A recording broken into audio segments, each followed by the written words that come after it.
1980년 100으로 출발한 주식값이 최고의 호황세를 보일 것으로 1000포인트를 넘어섰고 금융 실명 거래 및 외국의 자본이 들어오게 됩니다. 주가 2000시대의 개막. 동학개미 덕에 사상 최대 수익을 3000선을 돌파했습니다. 대한민국 주식시장이 살아야 코스피가 꿈의 지수인 5000을 돌파했습니다. 여러분 안녕하십니까. 코스피가 오늘 장중 사상 처음으로 5000선을 돌파했습니다. 지난 윤석열 정부 내내 단 한 번도 3000선조차 넘지 못했던 지수가 작년 6월 이재명 정부 출범 이후 한 달이 안 돼 3000선을 돌파하더니 출범 약 7개월 만에 꿈과 같다던 5000선에도 닿은 겁니다. 첫 소식 김민영 기자가 보도합니다. 거침없이 오르던 코스피가 급기야 5000마저 돌파했습니다. 장이 개장하자마자 무섭게 오르더니 장 초반 5019를 찍으며 장중 사상 최고치를 갈아치웠습니다. 5000 돌파는 코스피 지수가 설정된 지 46년 만에 처음입니다. 1980년 100으로 시작한 코스피 지수는 지난 1989년 처음 1000포인트를 넘고 2007년 2000을 돌파할 때까지 꼬박 27년이 걸렸습니다. 14년이 더 지나 2021년 1월 사상 처음으로 3000P를 넘었지만 이후 4년간 박스권을 벗어나지 못했습니다. 그리고 개엄 이후 2200까지 폭락했던 코스피는 작년 대선을 전후해 정치적 불확실성이 사라지면서 비로소 상승세로 돌아섭니다. 6월 새 정부 출범 이후 증시 부양책이 잇따라 나오자 한 달도 안 돼 3000을 돌파했고 전례 없는 반도체 호황까지 겹치면서 10월엔 4000마저 넘어섰습니다. 삼성전자는 지난 1년 동안 180%, SK하이닉스는 235% 급등했습니다. 인공지능 투자하는 과정에서 우리나라 반도체 업체들이 실질적으로 큰 수혜를 보고 있고 그런 기대로 정부의 증시 부양책도 등 돌렸던 투자자들을 불러 모았습니다. 환율 상승 추세에도 불구하고 외국인은 올 들어 1월에만 2조 6천억 넘게 쓸어 담았습니다. 1차, 2차, 3차 모두 다 상법 개정에 있어서는 한국의 저평가 요인이었던 지배구조 이슈와 그리고 유통주식수 증대를 좀 바꾸는 방향성 자체를 바꾸는 구조적인 변화라고 생각합니다. 코스피는 장 후반 밀리면서 5000선 아래에서 마감했지만 이 또한 역대 최고치입니다. MBC 뉴스 김민영입니다. 코스피가 이렇게 단기간에 5000선에 닿을 수 있었던 건 AI 열풍이 가져온 반도체 호황덕이라는 분석이 지배적입니다. 이번 달 서울 아파트 거래량과 거래 금액이 지난 2년 새 최저 수준으로 떨어진 가운데 이른바 자본시장으로의 대이동이 시작되는 것 아니냐는 관측도 나옵니다. 이혜선 기자가 보도합니다. 국내 중소기업이 만든 휴머노이드 로봇 앨리스입니다. 머리에 VR 장비를 끼고 물건을 옮기는 동작을 했더니 로봇이 그대로 따라합니다. 안에 있는 박스로 그냥 휙 하고 던져서 넣어주셔도 됩니다. 이렇게 각종 작업을 학습한 뒤 앨리스는 2028년부터 조선소에 투입될 예정입니다. 무거운 물건을 선적장에서 옮긴다든지 아니면 최종적으로는 용접 일까지도 휴머노이드 로봇이 할 수 있을 거라 기대를 하고요. AI가 인간의 노동을 대체하는 세상. 일론 머스크 테슬라 CEO는 일을 해서 번 돈을 저축하는 시대는 끝났다고 진단합니다. 주식이나 금 같은 자산을 보유해야 하는 시대라는 겁니다. Don't worry about squirreling money away for retirement in 10 or 20 years. It won't matter. 언제든 AI로 대체될 수 있다는 위협은 젊은 층들에겐 이미 현실이 되고 있습니다. 패션 회사를 다니던 20대 이현빈 씨. 2년 전 직장을 그만두고 전업 투자자로 전향했습니다. 월세 빠지지, 생활비 빠지지, 그리고 옷 사야 하지 이러면은 그 돈 가지고는 턱도 없이 부족하겠다 싶더라고요. 이거를 접고 그냥 본격적으로 투자를 통해서 좀 자산을 일단 더 불리고. 지난해 새롭게 주식을 만든 192만여 명 가운데 20, 30대가 절반이 넘는다는 통계도 있습니다. 주식 스터디 모임을 만들고 적극적으로 투자에 나서기도 합니다. 예금을 하기도 애매하고 그렇다고 부동산 투자하기도 너무 작은 금액이라서 그런 분들이 그래도 쉽게 접근할 수 있는 주식 통해서 좀 이제 부를 좀 늘리려고. 오늘 하루 코스피 거래 대금은 무려 32조 원이 넘었습니다. 투자 대기 자금인 예탁금은 95조 원에 달합니다. 다만 AI 붐이 언제까지 이어질지 증시에서 조정은 늘 있을 수 있다는 점은 유의해야 합니다. MBC 뉴스 이혜선입니다. 이제 관심은 이러한 장세가 계속 이어질 것인지 지금 들어가도 늦지는 않았을지 여부일 텐데요. 코스피가 5천을 넘어 안착하려면 대형주만으로도 가능할 수 있지만 중소형주의 가치 역시 시장에서 평가받을 수 있어야 한다는 지적도 나옵니다. 김건휘 기자의 보도입니다. 어느새 16만 원 가까이 오른 한국의 대표 기업 삼성전자. 지금이라도 들어가도 될지, 고점에 물리는 건 아닌지 질문이 끊이지 않습니다. 반도체라는 거는 기본적으로 사이클을 탄다고 보시면 돼요. 이 사이클이 연속적으로 계속 성장을 할 것이다라는 기대가 있다면야 안착을 하고 좀 더 올라가고. 퀀텀 점프라고 할 정도로 주가가 단기간에 비약적으로 올랐지만 반도체 같은 대형주들에 집중된 것이 사실입니다. 소수의 반도체 기업들 혹은 원전이라든가 조선이라든가 이런 기업들에 좀 몰린 시장이 아닐까라고 주식시장에서도 양극화가 굉장히 심각한 거죠. 충남 당진의 한 리튬 전지 기업. 로봇팔이 쉴 새 없이 움직이며 배터리를 생산하고 있습니다. 이 공장에서 생산하는 리튬 전지의 90%가량이 해외로 수출됩니다. 하지만 아직도 시장에서는 코스닥 기업들이 코리아 디스카운트의 피해를 보고 있다는 인식이 있습니다. 작년 영업이익률이 30%에 달했지만 주가는 비례해 올라가지 않았습니다. 평가를 받을 때 보면은 조금 더 20에서 30 정도 됐죠. 그러니까 저희 회사가 계속 10이었어요. 10. 저는 자존심 상하죠. 어느 정도 이렇게 펀더멘털이 되면 그 정도 이상은 좀 평가를 받아야 되지 않겠나. 정부가 정책으로 돕는다면 이런 기업들의 가치 제고, 이른바 밸류업도 꾀할 수 있습니다. 국민성장펀드가 모험자본이라든가 혁신 기업의 투자를 강화를 하면 우리나라 이제 시장의 산업 구조 개편에 어떻게 보면 신호탄 역할을 할 수가 있을 거고요. 또 기업 가치가 시장에서 제대로 평가받을 수 있게 정부는 자사주 의무 소각 등 3차 상법 개정을 속도감 있게 추진하고 코스닥 시장 개선에도 나설 계획입니다. MBC 뉴스 김건우입니다. 자, 그런데 기억하십니까? 대선 후보 시절 이재명 대통령이 코스피 5천 구호를 목표로 제시할 때부터 정치권 등지에선 허황된 구호라며 조롱 섞인 비난이 쏟아졌습니다. 5천은 절대 불가능하다면서 훈수를 두는 정치인들도 있었고 그런 이들을 믿고 주가 하락에 베팅한 사람들도 있었겠죠. 하지만 이 대통령의 목표대로 임기 시작 불과 7개월여 만에 코스피 5천이 현실화된 지금 이들은 무슨 말을 할 수 있을까요? 남효정 기자가 보도합니다. 코스피 5천을 처음 꺼낸 대통령은 대선 후보 시절 이명박 전 대통령입니다. 무려 19년 전 코스피가 2,000포인트를 갓 돌파한 시점이었습니다. 3천 정도 회복하는 것은 우리가 그리 어렵지 않을 것이다. 아마 임기 5년 중에 제대로 되면 5천까지 올라가는 것이 정사이다. 이명박 전 대통령 재임 당시 코스피는 최고가 2,231, 퇴임할 땐 2018에 불과했습니다. 지난 2021년 이재명 당시 대선 후보가 코스피 5천을 다시 꺼내들자 조롱이 쏟아졌습니다. 1000에서 2000 오르는데 18년 걸렸거든요.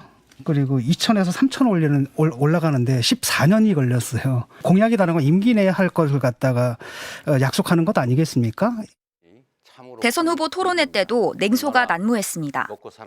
이재명 후보께서 예전에 주식을 처음 경험하실 때 조금 친구분의 권유나 이런 거로 작전주로 경험을 하셨다고 본인이 얘기하신 바가 있거든요. 그래가지고 이런 걸 너무 가볍게 생각하시는 게 아닌가 좀. 당시만 해도 코스피가 2,500에서 2,600선을 오가던 때였습니다. 5천 이런 허황한 그런 말 이게 아니고 기업을 도와줘야 주식이 되지. 최근 반시장, 반기업 DNA 이재명 후보가 코스피 5천 시대라는 허황된 구호를 외치고 있습니다. 마치 신기루 같습니다. 이재명 대통령 취임 이후 3,200에서 100포인트가 떨어지자 야권 정치인들은 정신 차리라고 훈수를 뒀습니다. 초반에 운 좋게 돈을 벌면 사람은 흥분합니다. 브레이크 풀린 차처럼 폭주하다가 크게 망할 수 있습니다. 코스피가 어디까지 빠져야 정신을 차리실 겁니까? 5천은 절대 불가하다고 못 받기도 했습니다. 단호하게 말씀드립니다. 민노총에 사로잡혀 있는 이재명 정부는 절대 코스피 5천을 달성할 수 없습니다. 누군가는 유력 정치인들의 신념에 찬 말을 믿고 투자를 멀리했을 수 있습니다. 코스피가 떨어지길 바라며 인버스 상품에 투자했다 손해를 본 사람도 한둘이 아닙니다. 이 정치인들은 경제 전망이 아니라 근거 없는 정치 공세일 뿐이었다는 비판을 피하기 어렵게 됐습니다. MBC 뉴스 남효정입니다. 이런 가운데 이재명 대통령은 오늘 청와대에서 더불어민주당 코스피 5천 특별위원회와 오찬을 함께하고 3차 상법 개정을 조속히 추진하기로 의견을 모았습니다. 위원장인 오기형 의원은 오늘 오찬에서 자본시장 기초체력을 강화하기 위한 제도 개혁 노력을 지속해야 한다는 데 공감했다며 특히 자사주 소각 의무화를 골자로 한 3차 상법 개정안을 더 미루면 안 된다는 데 뜻을 모았다고 밝혔습니다. 이상 계엄을 선포합니다. 판사 어디 갔어?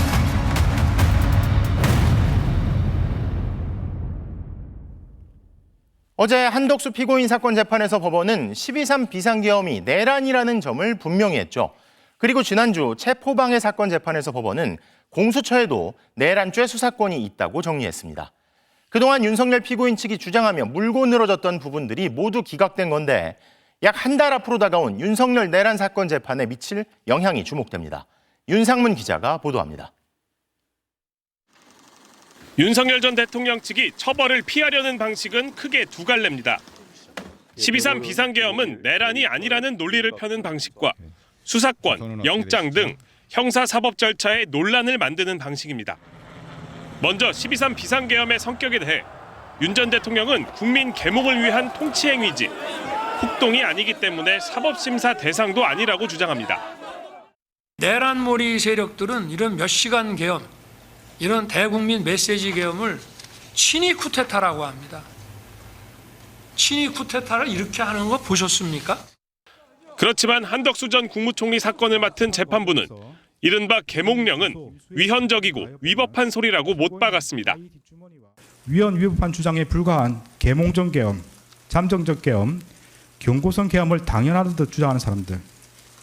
윤 전 대통령이 폭동을 일으킨 게 맞다면서 질서 유지 목적으로 계엄군을 투입했다는 궤변을 인정하지 않았습니다. 다수의 군병력과 경찰 공무원을 동원하여 국회, 중앙선관위 등을 점거, 출입 통제하는 등 한 지역의 평화를 해할 정도의 위력이 있는 폭동을 일으켰다고 인정됩니다.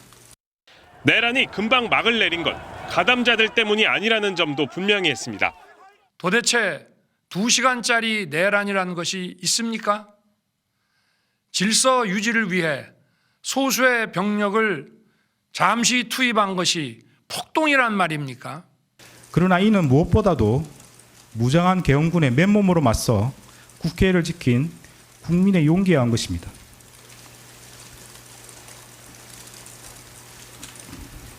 결코 12.3 내란 가담자에 의한 것이 아닙니다.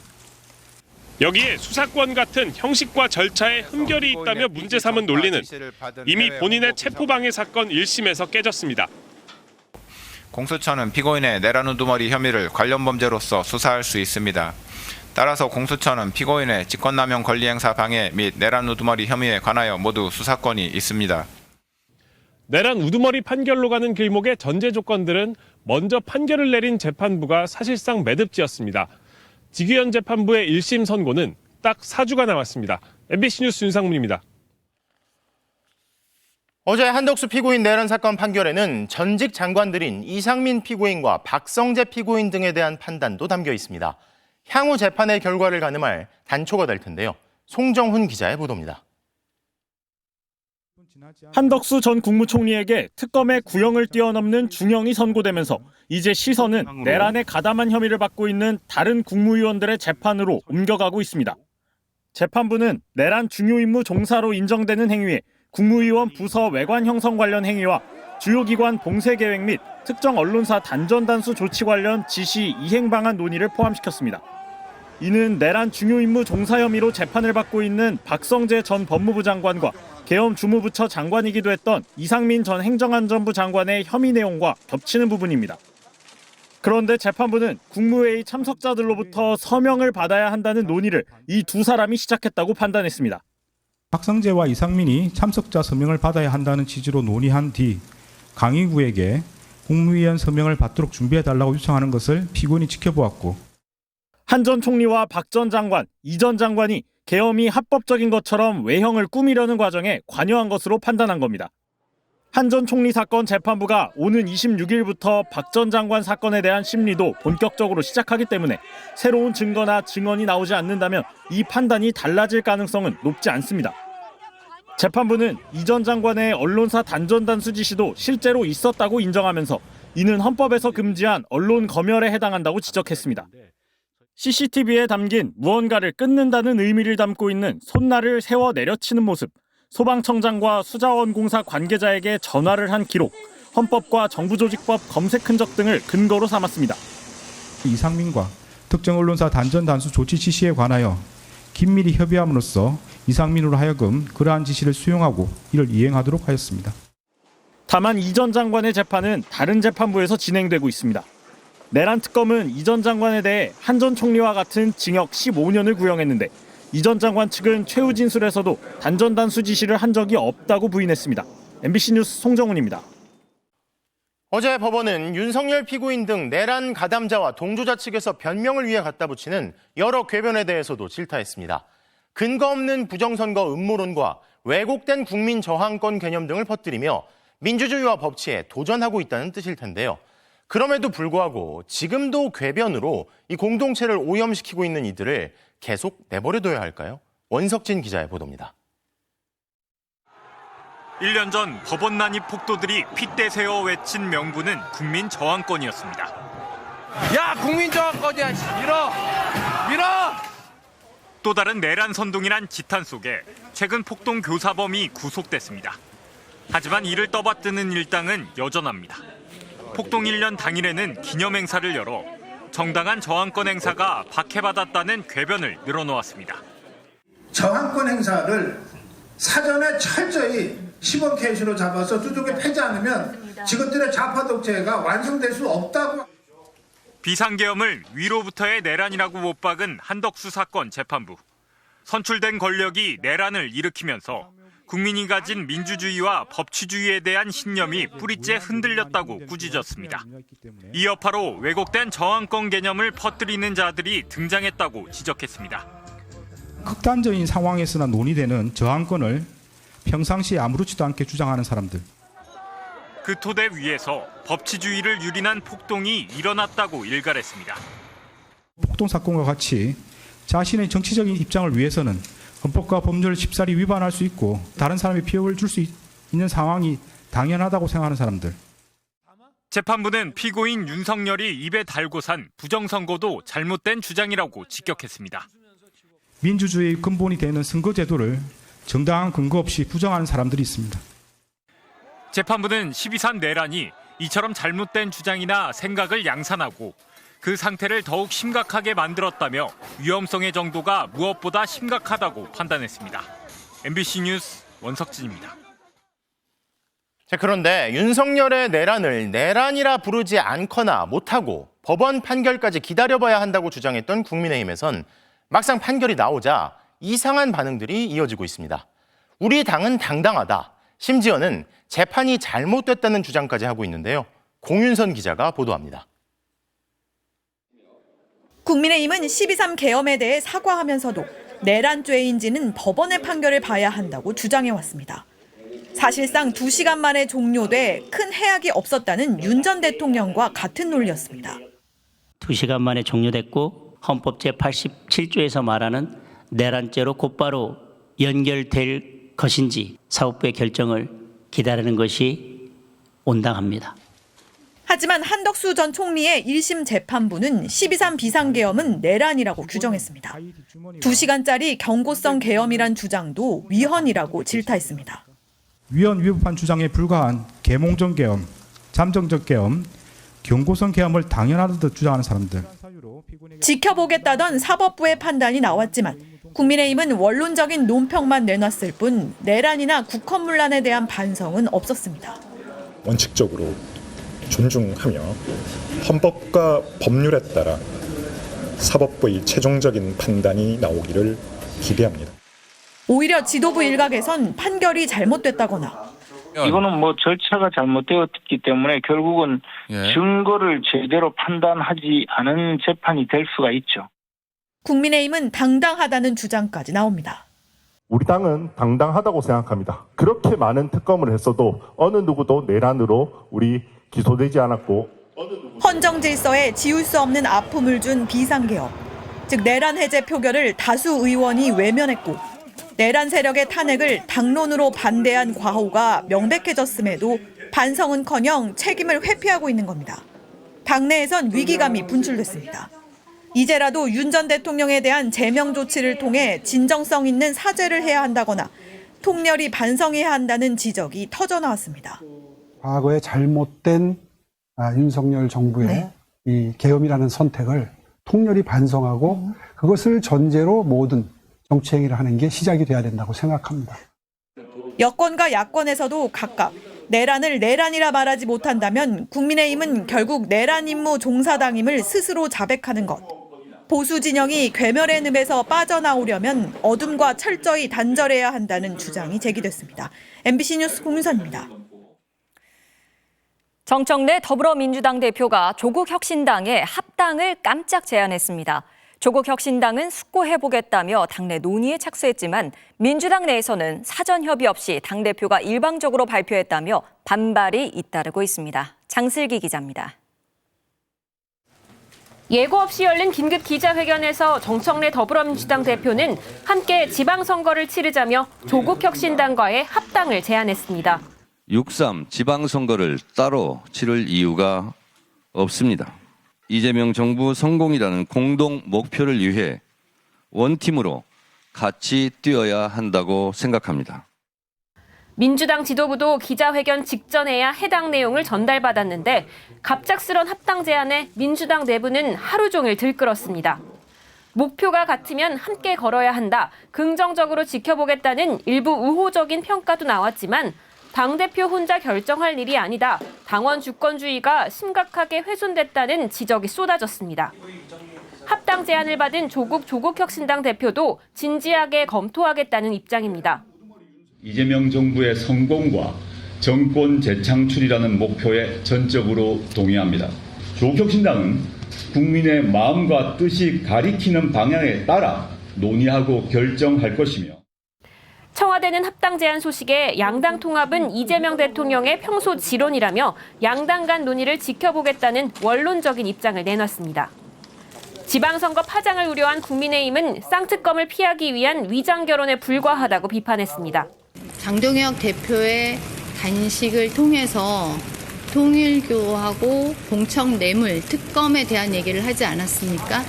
그것에 대한 그들의 방어 수단이 아니었을까? 조국혁신당은 이번 주말 의원총회 등을 열어 본격적인 합당 논의에 돌입하는데 민주당도 조만간 당내 의견 수렴에 나설 계획입니다. MBC 뉴스 장슬기입니다. 깜짝 합당 제안에 민주당 지도부도 왜 하필 오늘 발표했는지, 내부 의견은 왜 미리 수렴하지 않았는지 등 불만이 터져나왔는데요. 정청래 대표가 당내 반발을 극복하고 합당을 성사시킬 수 있을까요? 이기주 기자가 보도합니다. 검찰개혁 방안을 논의하기 위해 열린 더불어민주당 의원총회. 하지만 민주당 의원들의 관심은 검찰개혁보다 조국혁신당과의 합당에 쏠렸습니다. 지방선거를 넉 달 남짓 앞두고 정청래 대표가 갑작스럽게 던진 정계 개편 신호탄에 우려를 표명한 의원들이 적지 않았던 것으로 전해졌습니다. 당대표가 일방적으로 저렇게 한 거는 절차적으로 봤을 때 매우 유감스럽다는 말씀을 다시 한번 드리겠습니다. 특히 의원들의 의견을 사전에 수렴하지 않고 정 대표가 전격적으로 발표한 데 대해 절차의 선우가 바뀐 것 아니냐는 반발이 터져나왔습니다. 원내 지도부도 최고위원들과 함께 인지했습니다. 실제로 저희 회의 도중에 원내대표께서 당대표 회의실로 가셨거든요. 그때 당대표께서 최초로 공개하신 것 같고요. 조국 대표에 대해 20대와 중도층의 반감이 여전하다는 우려도 수도권 의원들을 중심으로 제기됐습니다. 민주당 당원들 사이에선 정 대표의 합당 제안 시점도 적절하지 않았다는 불만이 쏟아졌습니다. 코스피 5천 시대라는 이재명 대통령의 공약 달성이 부각돼야 하는 날에 시선을 합당으로 분산시킬 필요가 있었느냐는 겁니다. 여기에다 정 대표에게 우호적인 조국혁신당 당원들을 민주당에 편입시키면 정 대표의 연임에 유리한 지형이 더욱 굳어질 것이라는 곱지 않은 시선도 친명계를 중심으로 확산되고 있습니다. 민주당 당헌에 따라 합당을 하려면 당무위원회 의결과 권리당원 토론, 권리당원 투표, 그리고 중앙위원회 의결 절차 등을 거쳐야 합니다. 오는 3월부터 경선 시즌이 본격적으로 시작된다는 점에서 합당의 효과를 내려면 민주당과 조국혁신당은 늦어도 다음 달까지는 합당 절차를 마무리해야 합니다. 지금부터 당의 주인인 당원들께서 정해진 절차에 따라서 차분하게 집단 지성을 가지고 토론에 나가게 될 것이고, 당원이 하라고 하면 하는 것이고 하지 말라고 하면 하지 못하는 것이다. 촉박한 시간에 당내 반발을 뚫고 정 대표가 합당을 성사시킬 수 있을지 정청래 리더십이 시험대에 올랐습니다. MBC 뉴스 이기주입니다. 이재명 대통령이 공직자들에게 각종 개혁 과정에서 명분과 대의에 매달리지 말고 실질적으로 국민의 삶을 개선하는 데 집중해달라고 당부했습니다. 이 대통령은 오늘 청와대 수석 보좌관 회의에서 어떤 개혁 조치가 명분과 대의에 매달려 고통과 혼란만 가중시킨다면 그것은 개혁이라고 할 수 없다고 지적했습니다. 그러면서 국정 목표의 성패는 국민이 실생활에서 어떤 변화를 얼마나 체감할 수 있느냐에 달려 있다며 어느 방향이 국민의 실질적 권리 보장에 도움되는지를 실용적인 관점에서 신중히 판단해야 한다고 강조했습니다. 지난해 미국 조지아주에서 이민세관 단속국 단속으로 LG 에너지솔루션 공장 노동자들이 구금되는 일이 있었죠. 당시 구금된 사람들은 B1 또는 이스타 비자를 소지한 사람들이 대부분이었고 체류 목적이 맞지 않는다며 구금됐었습니다. 그런데 최근에도 LG 에너지솔루션 하청 공장으로 일하러 가던 청년들이 잇따라 입국이 거부되고 강제 출국되는 일이 발생했습니다. 어떻게 된 일인지 강은 기자가 단독 취재했습니다. 지난달 말 20대 박모 씨가 받은 일자리 안내문입니다. 호텔 사진을 여러 장 제시하며 매일 뷔페 무료 조식 포함, 이집트산 고급 침구라고 적어놨습니다. 90일 단기간 목돈을 마련할 기회란 점도 강조합니다. 근무지는 미국 시카고에 있는 LG 에너지솔루션 하청업체 공장. 왕복 항공편을 지급하고 B1 비자로 90일 동안 머물며 일한다고 돼 있습니다. 박 씨는 지원하자마자 뽑혔는데 정작 어떤 일을 하는지는 못 들었다고 합니다. 거의 가서 교육을 해준다 그런 식으로만 답변을 해줘가지고 정확한 건 몰랐어요.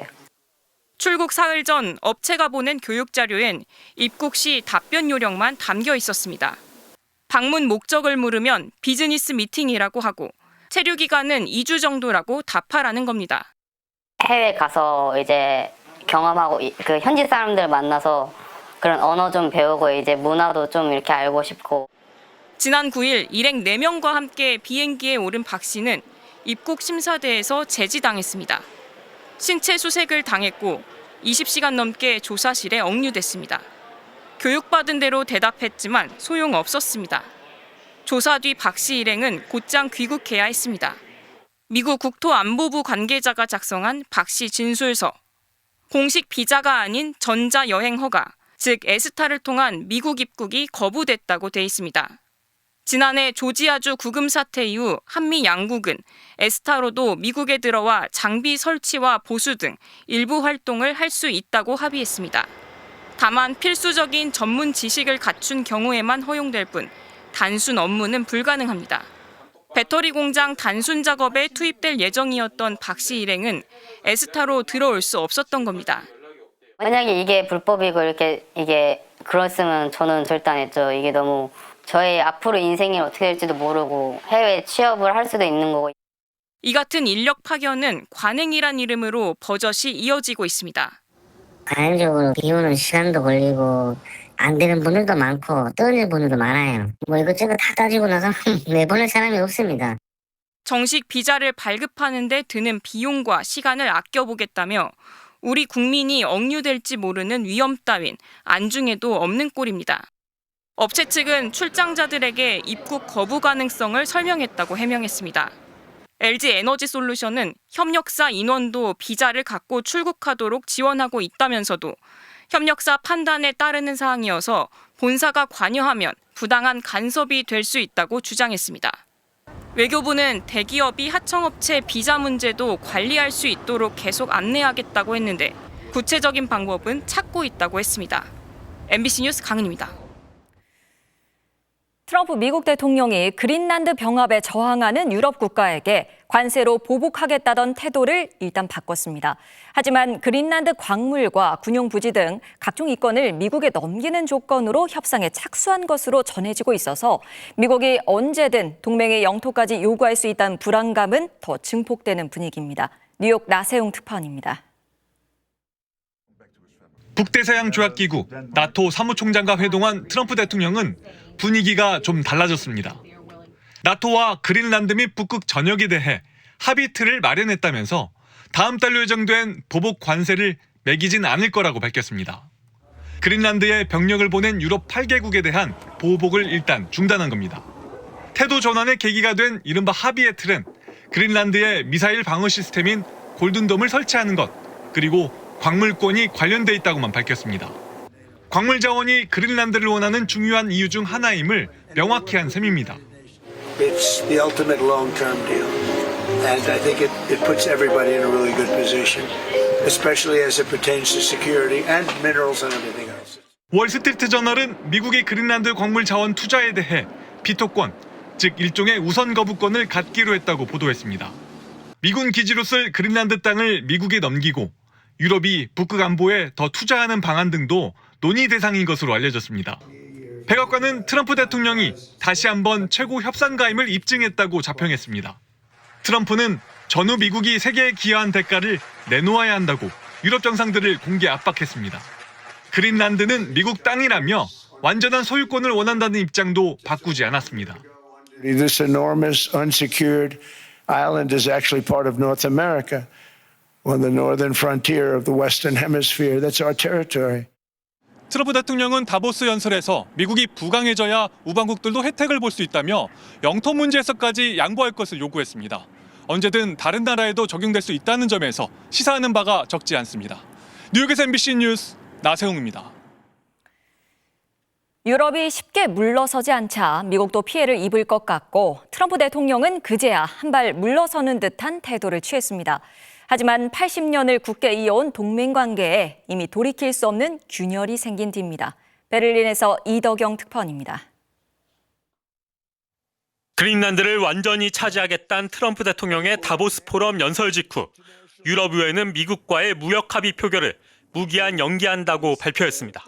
We will hold on the procedure with the two files until there is a clarity and regarding Greenland and the threats. 유럽연합은 미국이 매기는 상호 관세를 15%로 낮추는 대신 6천억 달러를 투자하기로 했는데 그 승인 표결 목전에서 제동을 건 겁니다. 유럽은 약 930억 유로, 160조 원 규모의 대미 보복 관세 패키지도 준비하고 있었습니다. 여기에 반강압 수단 발동에 프랑스와 독일도 동의하면서 EU 긴급 정상회의에서 이를 요구할 거란 보도도 나왔습니다. Wir wollen keinen Handelsstreit mit den Vereinigten Staaten von Amerika, aber wenn wir mit solchen Zöllen, die wir als unangemessen empfinden, konfrontiert werden, dann sind wir in der Lage zu reagieren. 특히 덴마크 연기금의 미국 국채 매각 소식은 달러화 가치와 뉴욕 증시를 타격했습니다. 트럼프 대통령도 태연한 척했지만 증시 폭락을 언급하면서 그린란드를 아이슬란드로 잘못 말하기도 했습니다. I mean, our stock market took the first dip yesterday because of Iceland. So Iceland's already cost us a lot of money. But that dip is peanuts compared to what it's gone up. 유럽의 맹방들로부터 용납할 수 없다, 저항할 것이다라는 등의 전례 없는 반발까지 나오자 한 발 물러선 겁니다. 강한 저항의 직면에 자신의 피해가 예상되면 물러서는 트럼프 특유의 행동 방식입니다. 뒤늦게 그린란드의 군사 대응은 하지 않겠다고 말하고 보복 관세는 없다고 했지만 이미 80년 대서양 동맹에는 깊은 흉터가 남았습니다. 동맹인 프랑스와 영국은 트럼프가 원하는 평화위원회의 불참을 선언했지만 러시아 푸틴 대통령은 참여한다는 피하 구분조차 어려운 아수라장이 펼쳐지고 있습니다. 전후 힘겹게 확립된 세계 질서는 종말을 향해 달려가고 있고 그 선두를 트럼프 대통령이 이끌고 있는 모습입니다. 베를린에서 MBC 뉴스 이덕영입니다. 한파가 절정에 달했습니다. 서울의 아침 체감 온도가 영하 20도 아래로 떨어졌을 정도인데요. 이번 강추위는 주말까지 계속될 전망인데 날씨가 조금 풀린다 해도 다음 주 역시 평년보다는 더 추울 것으로 보입니다. 류현준 기자가 보도합니다. 마치 얼굴을 때리는 듯한 칼바람에 사람들의 발걸음이 빨라집니다. 목도리로 얼굴을 감싸고 장갑을 끼어도 파고드는 한기를 막기엔 역부족입니다. 손끝이 진짜 올 것 같이 시리고 바람도 부니까 약간 체감 온도가 더 떨어져서 뭔가 돌아다니기 힘들 정도로 추운 것 같아요. 오늘 서울의 최저기온은 영하 13.2도, 강한 바람까지 겹치면서 체감 온도는 영하 20도 밑으로 떨어졌습니다. 강원 평창 영하 18.8도, 경기 파주 영하 17도, 충북 청주 영하 14.8도 등 내륙을 중심으로 영하 20도에 달하는 최강 한파가 이어졌습니다. 이런 강추위는 이번 주말까지 기세가 꺾이지 않고 계속될 전망입니다. 서쪽에서 동쪽으로 흘러가야 할 북극발 찬 공기가 한반도 상층을 거대한 고기압에 막혀 대신 우리나라로 쏟아져 내려오고 있는 겁니다. 대기 하층에서도 서쪽에는 고기압, 동쪽에는 저기압이 위치하는 이른바 서고동저 기압계가 형성돼 강한 북서풍이 불고 있습니다. 기상청은 주말이 지나면 이런 기압계의 배치가 무너지면서 북서풍의 세력이 약해져 추위가 다소 누그러질 것으로 내다보고 있습니다. 다만 이미 차가운 공기가 쌓인 상태에서 북풍이 계속 이어지는 만큼 당분간 평년 기온을 밑도는 추위가 이어질 전망입니다. 북풍이 계속 불어 주말까지 영하 10도 안팎의 추위가 이어지겠고 다음 주에도 대체로 평년보다 낮은 기온이 유지되겠습니다. 눈 예보도 있습니다. 내일부터 모레까지 충청과 전라권, 제주도에는 최고 5cm의 적설이 예고됐습니다. 북쪽에서 내려온 찬 공기가 상대적으로 따뜻한 서해를 지나면서 구름대가 만들어졌기 때문인데 내일 늦은 오후부터 밤 사이엔 서울 등 수도권에도 눈발이 날릴 가능성이 있습니다. MBC 뉴스 류현주입니다. 매서운 추위 속에 화재도 잇따랐습니다. 오늘 수도권에서만 화재로 인해 6명의 사상자가 발생했는데요. 정한솔 기자의 보도입니다. 경기 시흥의 한 주거용 비닐하우스. 그을린 뼈대만 앙상하게 남았습니다. 올해 들어 가장 추운 날씨에 소방대원이 뿌린 물은 그대로 얼어붙어 고드름으로 변했습니다. 불이 난 건 오늘 아침 6시 15분쯤 강한 바람을 타고 비닐하우스 전체로 삽시간에 번졌습니다. 불은 비닐하우스를 다 태우고 1시간 반 만에 꺼졌습니다. 맹렬한 기세로 타오른 불길을 피하지 못한 70대 남성이 결국 숨진 채 발견됐습니다. 숨진 남성은 평소 농장 관리를 위해 이곳을 자주 찾은 것으로 전해졌습니다. 추운 날씨에 켜둔 난방기구가 원인으로 추정됩니다. 전기알로 켜놓고 내가 그래서 전기 조심하라고. 추울 때는 과부하 걸리니까. 경기 가평의 아파트 건설 현장 위로 시커먼 연기가 구름처럼 피어오릅니다. 소방당국은 요 며칠 이어진 강추위에 얼어붙은 신호통을 난로에 녹이다 불이 붙은 것으로 보고 있습니다. 갑자기 그쪽에서 연기가 확 오르더라고요. 바람 부는 쪽이 산이긴 좀 했고 그 주변에 또 이제 학교도 있고 막 그랬거든요. 이 불로 작업자 5명이 얼굴 등에 화상을 입어 치료를 받았습니다. 본격 추위가 이어진 최근 한 달간 난로나 전기장판 같은 난방기구에서 시작된 화재는 200건이 넘습니다. 강풍도 화재 위험을 높입니다. 오늘 경기 이천의 물류센터에서 난 불 역시 강한 바람 때문에 진화 작업에 애를 먹었습니다. 당국은 최근 한파로 대기가 건조한 데다 바람이 강하게 부는 만큼 작은 불씨가 큰 불로 이어질 수 있다며 각별한 주의를 당부했습니다. MBC 뉴스 정한솔입니다.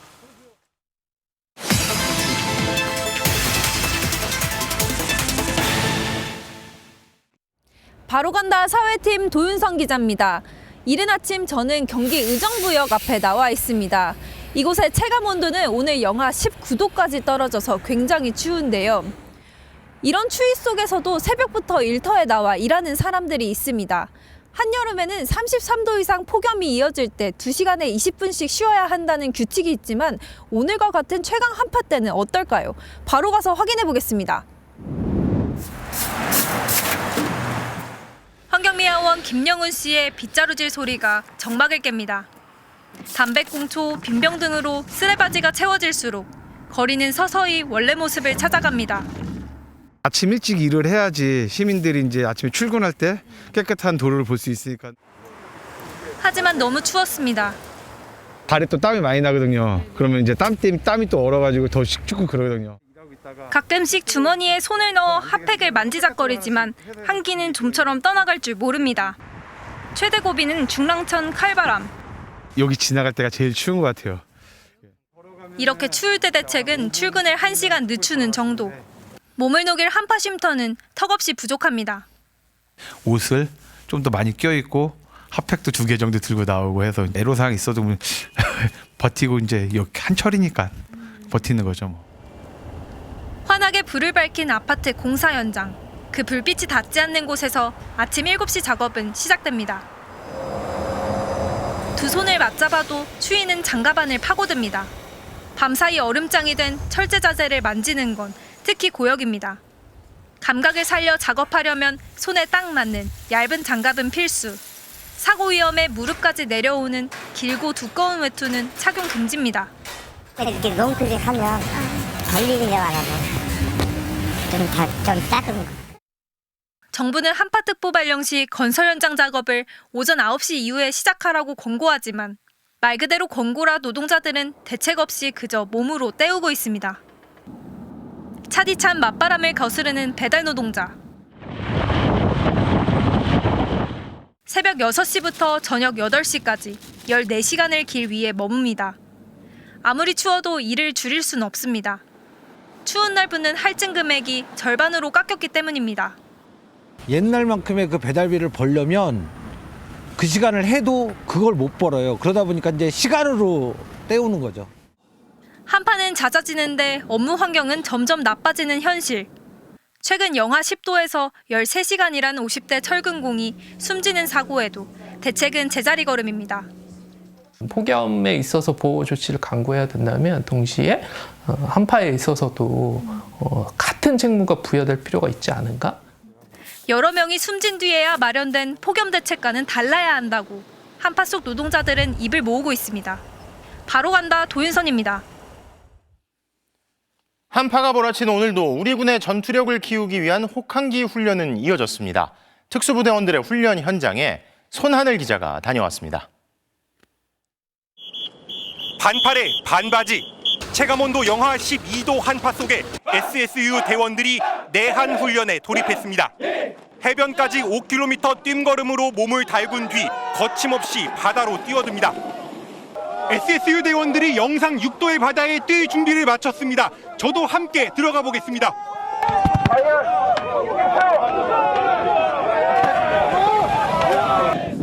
얼음장 같은 한겨울 바다에서 대열을 맞춰 군가를 부릅니다.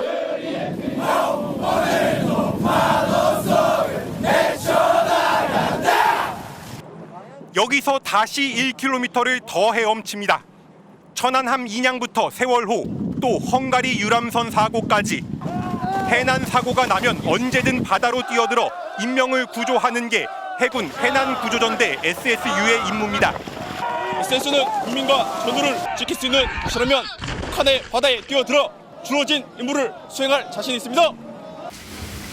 해발 1,407m 눈 덮인 산비탈을 특전사 대원들이 스키를 타고 내달립니다. 40kg 군장을 맸지만 V자 활강 중에도 경계 태세를 유지합니다. 체감 영하 30도 대관령에서는 육군 특전사의 설한지 훈련이 진행됐습니다. 적진 깊숙이 침투한 상황을 가정해 눈밭 은신처에 매복했다 기동하는 훈련을 반복합니다. 장애물을 극복하고 적 지휘소를 타격한 뒤 무사히 도피 탈출하는 것까지 숙달하는 훈련입니다. 국가와 국민에게 충성하고 헌신하는 국민의 군대 세계 최강 대체불가 특전사로서 임무완수에 매진하겠습니다. 1년 중 가장 추운 시기를 택하는 특전사 혹한기 훈련은 11박 12일 동안 진행됩니다. MBC 뉴스 손하늘입니다. 마약범죄 수법이 갈수록 대담해지고 있습니다. 익명 SNS와 이 가상자산을 이용하는 20, 30대 마약사범 적발이 이어지고 있다는데요. 나금동 기자의 보도입니다. 강원 원주시의 한 모텔 주차장. 반바지를 입은 남성이 주춤거리며 뒷걸음질 치자 마주보던 사복경찰들이 목과 옷을 잡고 늘어집니다. 남성이 거칠게 저항하며 뿌리치지만 경찰이 번갈아 달려들어 바닥에 쓰러뜨린 뒤 제압합니다. 남성은 주머니에 필로폰 1g을 소지하고 있었습니다. 명품 브랜드가 적힌 포장 가방에서 하얀색 비닐봉투들이 떨어집니다. 마약 조직이 분류해 놓은 필로폰 가루입니다. 50개, 40개. 소분 작업한 거네. 그럼 통으로 다 담고 일단. 이들은 야산에 땅을 파고 마약이 담긴 검은 봉지를 묻은 뒤 가상자산으로 대금을 받으면 화살표가 그려진 사진 등을 SNS로 보내 위치를 알려줬습니다. 마약 판매자들은 이처럼 사람의 발길이 뜸한 산이나 외곽 지역에 마약을 숨겨두고 SNS로 위치만 알려주는 이른바 던지기 수법을 사용했습니다. 이렇게 지난해 강원경찰청에서만 잡힌 마약 사범이 131명이나 됩니다. 이 중 60%가 SNS에 능숙한 20, 30대로 마약 은어를 사용해 마약을 사고 팔아왔습니다. 텔레그램 등 보안성이 강화된 메신저를 활용해 조직적으로 역할을 분담하고 마약 유통망을 구축한 것으로 확인이 되었습니다. 경찰은 지난해 1년에 걸친 수사로 시가 7억 원 상당의 필로폰 1.7kg, 약 6만 명이 동시 투약할 수 있는 양을 압수했습니다. MBC 뉴스 나금동입니다. 장동혁 국민의힘 대표가 8일 만에 단식을 중단했습니다. 박근혜 전 대통령의 방문을 명분 삼아 단식을 끝내게 된 건데요. 단식을 통해 무엇을 얻었는지 빈손 단식이 아니냐는 지적을 피하기 어렵게 됐습니다. 이문현 기자입니다. 2016년 탄핵 소추안 가결 이후 10년 만에 국회 본관을 찾아온 박근혜 전 대통령이 8일째 단식 중인 장동혁 대표를 만났습니다. 오늘 이 자리에서 이제 단식을 그만두겠다 이렇게 약속을 해주셨으면 합니다. 그렇게 하겠습니다. 박 전 대통령과의 회동 뒤 눈물을 보인 장 대표는 약 30분 뒤 더 길고 큰 싸움을 위해 단식을 중단하겠다고 밝혔습니다. 부패한 이재명 정권과 더불어민주당의 폭정을 향한 국민의 탄식은 오늘부터 들불처럼 타오를 것입니다. 장 대표의 단식이 장기화됐는데도 민주당과 청와대가 전혀 반응을 보이지 않자 마땅한 출구 전략을 찾지 못한 국민의힘이 마지막 카드로 박 전 대통령에게 도움을 요청한 것으로 보입니다. 곧장 병원으로 이송된 장 대표는 정밀 검진을 받으며 당분간 몸을 추스를 계획입니다. 의식 상태로 조금은 돌아왔고요. 간단한 대화는 가능합니다. 장 대표의 단식 중단으로 국민의힘 지도부는 일단 한숨을 돌렸지만 관철시키지 못한 쌍특검법은 더 큰 부담으로 남았습니다. 국민의힘은 이후 긴급 의원총회를 열어 투쟁 방안을 논의했지만 릴레이 시위나 당원 교육 등의 방안이 나왔을 뿐 뚜렷한 대응책은 찾지 못한 것으로 전해졌습니다. 이에 송원석 원내대표는 홍익표 신임 정무수석을 만나 재차 통일교와 공천원금 특검의 수용을 촉구했지만 홍 정무수석은 여야 간 협의를 기대한다며 말을 아꼈습니다. 그러면서 국민의힘의 단식장 방문 요청을 의식한 듯 장 대표의 병문안을 가겠다고 밝혔습니다. 대통령께서도 빠른 시일 내에 병원에 한번 방문할 것을 저한테 말씀을 하셨습니다. 제1야당 대표가 단식까지 강행하며 보수 결집이라는 성과를 거뒀다는 평가도 있지만 일각에선 대여 투쟁을 위한 패를 모두 사용했음에도 얻은 것이 없다는 지적도 나옵니다. MBC 뉴스 이문현입니다. 경찰이 무소속 김병기 의원의 아내를 공천헌금 의혹 피의자 신분으로 불러 조사했습니다. 또 김 의원 차남의 숭실대 편입 의혹과 관련한 강제 수사에도 착수했습니다. 박솔립 기자입니다. 최근 민주당을 탈당한 김병기 의원의 아내 이모 씨. 오늘 오후 정치자금법 위반 혐의 피의자로 출석해 경찰 조사를 받았습니다. 공천원금 받은 거 인정하세요? 주실까요? 이 씨는 지난 2020년 총선을 앞두고 당시 동작구 의원 2명으로부터 공천원금 3천만 원을 받은 혐의를 받고 있습니다. 전 동작구 의원 전모 씨로부터 1천만 원, 또 다른 전 동작구 의원 김모 씨로부터는 2천만 원을 받았다 돌려줬다는 내용이 이들의 탄원서를 통해 드러났습니다. 두 전직 구의원으로부터 탄원서는 사실이라는 진술을 확보한 경찰은 공천헌금 전달 창구로 지목된 이지희 동작구 의원에 이어 김 의원 아내 이 씨까지 조사하며 수사망을 좁히고 있습니다. 이 씨는 조진희 전 동작구의회 부의장의 업무 추진비 카드를 사적으로 유용한 혐의도 받습니다. 이에 경찰은 오늘 이 씨를 상대로 공천헌금 관련 의혹을 조사한 뒤 법인카드 유용 의혹도 추궁할 계획입니다. 김 의원의 13가지 의혹에 대한 수사는 뒤늦게 속도를 내고 있습니다. 경찰은 오늘 오전 김 의원 차남의 숭실대 편입 의혹에 대한 강제 수사에도 착수했습니다. 김 의원 차남을 채용했던 중소기업의 사무실 등 3곳을 압수수색한 겁니다. 김 의원의 전 보좌진은 숭실대 계약학과 편입 조건인 중소기업 10개월 재직 요건을 채우기 위해 김 의원이 해당 기업에 취업을 청탁했다는 의혹을 제기한 바 있습니다. 작년 9월 관련 고발장을 접수한 경찰은 김 의원 차남을 채용한 기업 대표를 최근에야 뇌물공여 등 혐의 피의자로 입건했습니다. 경찰은 아내 이 씨에 대한 조사와 압수물 분석 등을 마치는 대로 의혹의 정점인 김 의원을 불러 조사할 계획입니다. MBC 뉴스 박솔립입니다. 지난 연말 테슬라가 전기차 가격을 최대 1,000만 원 낮추는 등 공격적인 가격 정책으로 국내 시장 공략에 나섰다는 소식 전해드렸었는데요. 테슬라에 이어 국내 전기차 1위 기아차와 또 중국 업체들까지 정부 보조금을 받으면 3천만 원대라며 본격 경쟁에 돌입했습니다. 지윤수 기자가 취재했습니다. 작년 가을 기아가 가족 고객을 겨냥해 출시한 이른바 스포티지 전기차 EV5. 넉 달 만에 기아가 배터리 용량을 줄인 저가형 모델 EV5 스탠다드를 새로 내놓으며 일부 전기차 SUV 가격을 인하했습니다. 기존 EV5와 EV6도 300만 원가량 낮췄고 새 모델 EV5 스탠다드 출고가는 4,310만 원으로 책정해 보조금을 더하면 3,400만 원대까지 값을 낮췄습니다. 0%대 초저금리 할부 프로모션 도입과 보다 강화된 AS 정책도 내놨습니다. 테슬라가 촉발한 3천만 원대 전기차 경쟁이 본격화된 겁니다. 앞서 지난 연말 기습적으로 일부 차종을 최대 940만 원 할인한 테슬라는 최근 중국에서 생산된 모델 3 스탠다드 가격을 4,199만 원으로 책정했습니다. 역시 보조금을 받으면 3천만 원대입니다. 여기에 중국 전기차 업체들도 가세합니다. 비아디는 올해 3천만 원대 초반에 살 수 있는 소형 SUV 출시를 예고했고 중국 지커 등 신생 브랜드도 국내 진출을 앞두고 있습니다. 회전 뭐 이런 얘기를 했었는데 중국을 제외한 다른 지역은 가격이 높았기 때문에 그렇거든요. 세계 전체적으로 전기차가 이제 가격 경쟁이 좀 치열해지는 그런 상황이거든요. 지난해 국내 전기차 신규 등록 대수는 약 22만 대, 전년보다 50.1% 늘었습니다.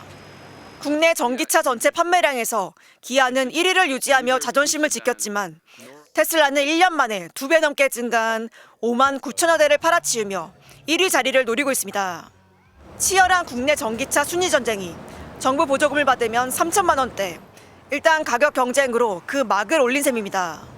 MBC 뉴스 지은수입니다. 지어진 지 오래된 학교는 1급 발암물질인 성면이 쓰인 곳이 많은데요. 워낙 위험물질이라 철거 과정에서도 성면 노출 여부를 꼼꼼히 점검합니다. 그런데 한 측정업체가 제대로 검사를 하지 않고 문제없다는 보고서를 작성한 정황이 파악돼 교육당국이 조치에 나섰습니다. 김민옥 환경전문기자가 단독 취재했습니다. 경기도 구리의 한 초등학교, 성면 철거 작업이 진행 중입니다. 성면은 1급 발암물질입니다. 그렇기 때문에 철거 작업이 진행된 동안 공사 현장은 물론이고 학교 전체에 대한 출입이 통제됩니다. 교실 벽 등 내부에 전면 차단막을 설치해 성면 노출을 철저히 막고 현장의 공기 중 성면 농도도 지속적으로 측정합니다. 1월 15일부터 3일 동안 이뤄진 이 학교 현장의 성면 측정 보고서입니다. 모두 기준 미만, 이상이 없다고 나옵니다. 그런데 학부모 모니터단이 일요일이던 지난 18일 측정업체를 기습 방문했더니 이상한 점이 여럿이었습니다. 거의 매일 측정 시료 분석 작업이 이루어졌어야 하지만 실험실 내부는 별다른 흔적 없이 정돈돼 있고 현미경엔 비닐이 덮여 있습니다. 실험실 구석 휴지통 같은 통 안에서는 측정 시료인 카트리지 수십 개가 발견됐는데 일부는 개봉도 안 된 채였습니다. 이거를 열면 저 끝에 하얀 게 있거든요. 네네네. 저 하얀 게 있으면 분석을 안 한 거예요. 이 학교 성면 철거 과정에서 측정업체에 지급한 비용은 3,300만 원. 해당 업체는 올해 경기도에서만 11개 학교와 계약을 맺었고 과거에도 전국 수백 곳의 현장에서 성면 조사와 측정 사업을 진행한 걸로 파악됩니다. 기준치 이하다라고 했던 그 결과는 어떻게 보고를 한 거냐, 이 사무실 컴퓨터를 쓴 거냐 그랬더니 우물쭈물하면서 그냥 집에서 자기가 노트북으로. 현장 조사에 나선 관할 교육지원청은 업체를 교체하고 업체 인허가권자인 지방노동청에도 통보했습니다. 다만 해당 학교의 철거 작업은 다른 업체의 측정 결과도 성면이 기준 이하로 나와 계속 진행하기로 했습니다. 아이들의 안전이 가장 중요해야 하는데 학교 관계자나 교육청은 이들이 가장 중요한 것은 학사 일정이었어요. 2015년부터 진행 중인 학교 성면 철거에는 작년만 해도 5천억 원이 넘는 예산이 배정됐습니다. 아직도 전국 1,000곳이 넘는 유치원과 학교에서 성면이 철거되지 않았습니다. 부실 철거와 측정 논란이 끊이지 않으면서 학생들과 교직원들의 건강에 대한 우려가 가라앉지 않고 있습니다. MBC 뉴스 김민욱입니다.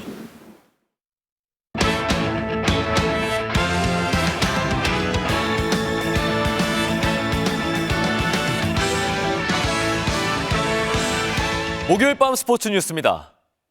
샌프란시스코의 이정우 선수가 미국 입국 도중에 LA공항에 구금되는 황당한 일을 겪었습니다. 미국 하원 의원의 도움까지 받으면서 금세 풀려나 신변에는 이상이 없는 것으로 알려졌습니다. 조진석 기자가 전합니다. 어제 출국한 이정우는 LA 국제공항에 착륙할 때만 해도 후배와 연락할 만큼 평소와 다르지 않았습니다. 정우 형은 아까 비행기 도착해서 전화하더라고요. 영상통화했고 지금 잘 내려서 아마 하고 있겠지만. 그런데 예상치 못한 상황이 벌어졌습니다. 이후 입국 과정에서 이정우가 LA 공항에 억류됐다는 사실이 현지 매체를 통해 보도됐습니다. 해당 매체들은 이정우가 입국 심사에 필요한 서류를 누락한 것으로 보인다고 전했습니다. 돌발 상황이 벌어지자 샌프란시스코 구단은 지역구 하원 의원인 낸시 펠로시에게 도움을 요청한 것으로 알려졌습니다. Nancy Pelosi's office confirming to us today, though, that the baseball player was briefly detained at LAX after it didn't have the proper documents. 샌프란시스코의 미나시안 단장은 이 사안이 사소한 서류 문제에 불과하고 정치적인 사안이나 불법적인 물품 소지와는 무관해 신속하게 해결했다고 밝혔습니다. 1시간 만에 입국 승인을 받은 이정우는 이번 주말 샌프란시스코에서 열리는 시즌 공식 팬 행사에 참석합니다. 한편 스프링 캠프를 위해 미국으로 출국하려던 일부 LG 선수단도 해프닝을 겪었습니다. 사이판에서 대표팀 전지훈련을 마치고 국내 항공사를 이용해 귀국한 선수 8명과 코치 3명에 대해 사이판 방문 후 120시간 내에 미국 본토로 입국하려면 미국 항공편을 이용해야 한다는 미국 항공사 보호법에 따라 항공사의 안내로 출국 일정을 바꿨다고 LG 구단이 밝혔습니다. MBC 뉴스 조진석입니다. 빅리거 김하성과 송성문의 부상으로 WBC 대표팀의 움직임이 분주해졌습니다. 류지영 감독은 다음 주 최종 명단 확정을 앞두고 추가 발탁 가능성을 내비쳤습니다. 김태용 기자가 전해드립니다. 명예회복을 위해 처음으로 1월에 소집해 2주에 걸쳐 조기 훈련을 치른 대표팀. 결과는 대만족이었습니다. 100점 플러스 200점 주고 싶습니다. 최종 명단이 확정되지 않은 상태에서도 그런 부분들을 알고 정말 진정성 있게 훈련을 했다는 게. 이정후, 김혜성의 오브라이언과 존스 등 한국계 빅리거 4명의 합류도 기정사실로 여기고 있습니다. 이정후 선수가 정확하게 어떤 메시지를 이렇게 보인 것처럼 앞으로 좋은 소식들이 올 거라고 기대를 하고 있습니다. 다만 김하성의 부상이 돌발 변수입니다. 기존 대표팀의 전문 유격수는 김주원이 유일한 상태. 유격수 경험을 가진 일부 선수들을 활용하는 방안도 있지만 안정적인 내야진 구축을 위해 예비 명단 밖에서 유격수를 추가 발탁할 가능성이 높습니다. 우주환이라던가 박성환이라던가 자원이 없는 건 아닌데 그 안에 좀 다 들어가 있는 것 같은데 제 혼자 결정을 할 수 있는 부분이 아니라고 생각되고요. 대표팀 명단 제출 마감은 다음 달 3일. 류지영 감독은 다음 주 전력강화위원회에서 30명의 최종 명단을 확정합니다. MBC 뉴스 김태훈입니다. 지난해 벌칙성 펑고 훈련을 받다 어깨를 다친 키움의 안우진 선수가 전반기 복귀를 목표로 삼고 오늘 전지훈련을 떠났습니다. 키움 선수들의 복장이 심상치 않습니다. 버건디 색깔의 개량 한복이 말 그대로 시선 강탈인데요. 처음 받았을 때는 좀 한복을 입고 가가지고 좀 당황했는데 이제 단체로 입으니까 좋은 것 같아요.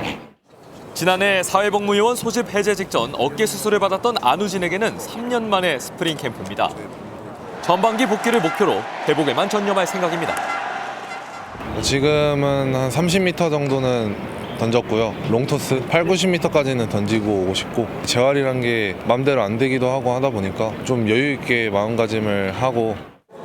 한편 학폭 관련 처분의 이행을 놓고 논란이 이어지고 있는 신인 박준현도 일단 1군 캠프에 동행했습니다.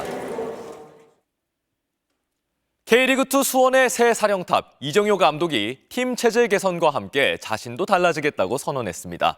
수원 팬들을 향해 특유의 자신감도 내비쳤는데요. 박재웅 기자가 전합니다. 수원 삼성의 태국 전지훈련장. 매의 눈으로 선수들을 관찰하던 이정효 감독이 꼼꼼하게 개인 지도에 나섭니다. 골키퍼들도 예외는 아닙니다. 오른발로 차는 거야? 네. 오른발로 차가지고 이쪽 보통으로 볼이 이렇게 딱 꽂히게 차고 이렇게 그렇지. 2부에서 맞는 세 번째 시즌.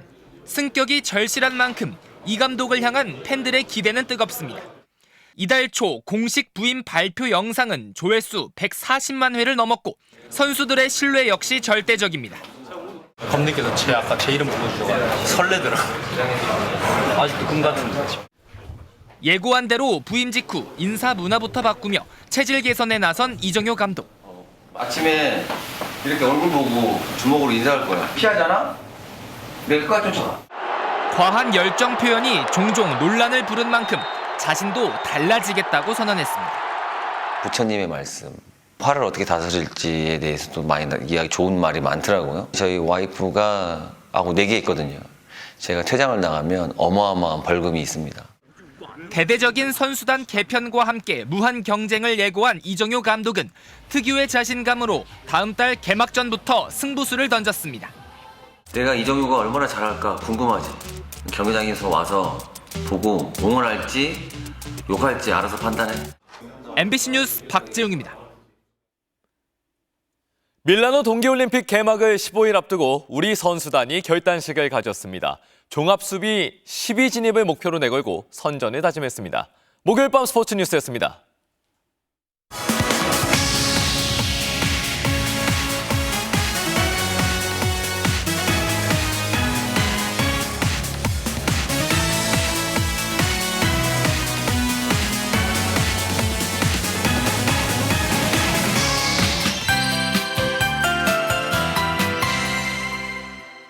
오늘 아침 한파가 절정에 달했습니다. 하루 만에 올겨울 최저 기온을 다시 갈아치웠는데요. 보라색으로 표시된 중부 지역은 영하 20도까지 내려간 곳이 많습니다. 오늘 철원 임남면의 기온이 영하 24.2도로 가장 추웠고요. 서울도 영하 13.2도까지 떨어졌습니다. 이번 한파의 최대 고비는 넘겼지만 주말까지 영하 10도를 밑도는 강추위가 지속되겠고요. 다음 주엔 서구동적 기압계가 완화되면서 기온이 조금 오르겠지만 여전히 예년 기온을 밑도는 수준으로 춥겠습니다.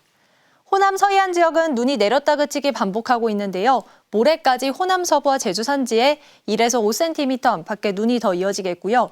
내일 밤부터는 기압골 영향이 더해지면서 서울 등 중부 지방에도 눈이 조금 내리는 곳이 있겠습니다. 한편 동쪽 지역은 건조특보가 확대 강화되고 있습니다. 내일은 바람도 강하게 불어서 화재 사고에 유의하셔야겠습니다.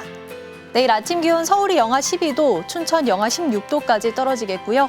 한낮 기온은 서울이 영하 1도, 대구 4도가 예상됩니다. 눈은 주말 오전이면 대부분 잦아들겠습니다. 날씨였습니다. 지금 이 나라에서 코스피 5천 정도가 허황된 구호라면 과거에 한국에서 배를 만들고 자동차와 반도체를 생산하고 수십 년 군부 독재를 몰아내 민주사회를 이루겠다는 건 훨씬 더 허황된 꿈이었겠죠. 지금처럼 안팎으로 어려운 시대에야말로 한국에선 안 된다고, 한국은 할 수 없다고 여기는 패배주의를 깨뜨리는 게 더욱 필요한 것 같습니다. 목요일 뉴스데스크 마칩니다. 여러분 고맙습니다.